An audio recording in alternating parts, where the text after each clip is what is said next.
Apa yang membuktikan sebaliknya? Jadi hakim kata tugas tu tugas kerajaan. Dalam arti kata lain, kena ada elemen siasatan di situ.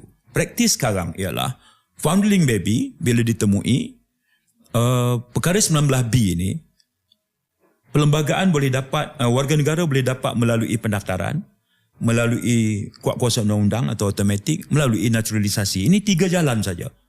Jadi 19B ini foundling baby dapat secara kuat kuasa undang-undang, tapi perlembagaan satu. Kita ada 14 lagi akta yang berkaitan dan kita ada kaedah-kaedah warga negara, banyak lagi. Jadi punca kuasa utama perlembagaan persekutuan, tapi dia ada akta pendaftaran kelahiran, akta kematian, akta perkahwinan dan segala macam. Jadi menguruskan atas nama tugas kerajaan.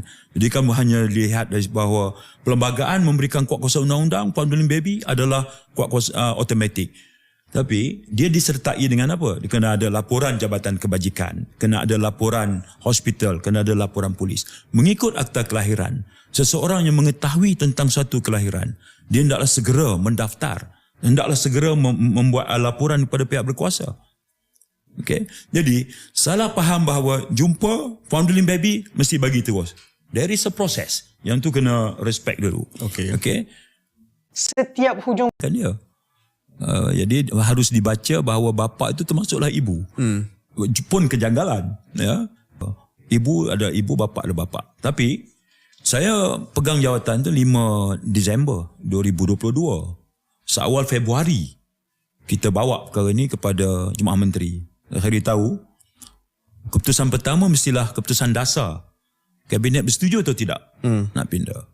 Jawapannya setuju.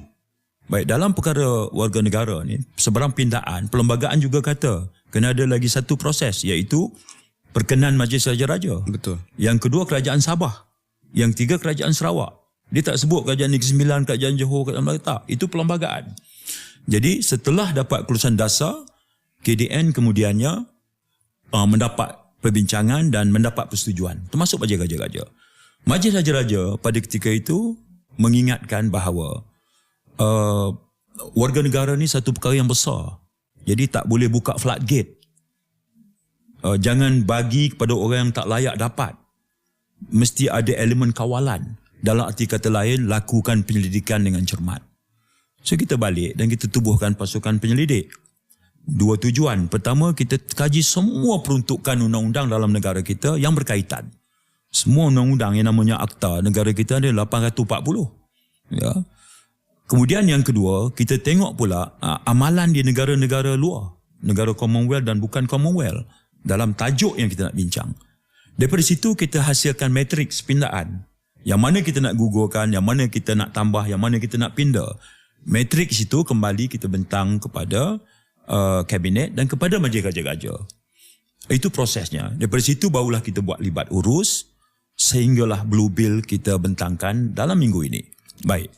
Kerana itu, daripada proses itu, maka antara perkara yang kita sebut adalah perkara 19B, kita tengok latarnya. Ini adalah founding baby. Ketika undang-undang ini dibuat, tahun 50-an, 60-an dulu, founding baby ini dibaca dengan 2 presumption.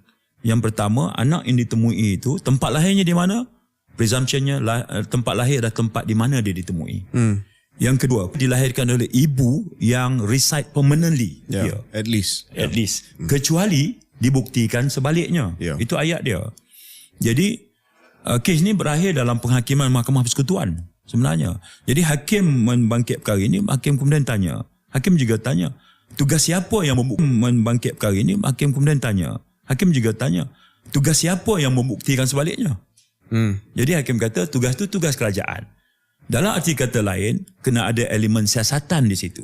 Praktis sekarang ialah, founding baby bila ditemui, perkara 19B ini, perlembagaan boleh dapat, warga negara boleh dapat melalui pendaftaran, melalui kuat kuasa undang-undang atau automatik, melalui naturalisasi. Ini 3 jalan saja. Jadi 19B ini founding baby. Nasution Ismail, tadi kita bincang sedikit sebanyak latar belakang dan juga mungkin mendahului perbincangan yang kita akan adakan nanti berkenaan dengan politik. Tetapi sekarang kita nak bincang topik yang topikal, yang topik semasa, yang mungkin akan dibahaskan di Dewan Rakyat pada minggu ini berkenaan dengan pindaan kepada peruntukan ataupun pindaan kepada Perlembagaan Persekutuan berkenaan peruntukan kewarganegaraan. Untuk latar belakang pendengar dan juga penonton setia keluar sekejap, pindaan ini telah pun dicadangkan oleh kerajaan, rentetan daripada satu kejanggalan yang wujud di mana anak kepada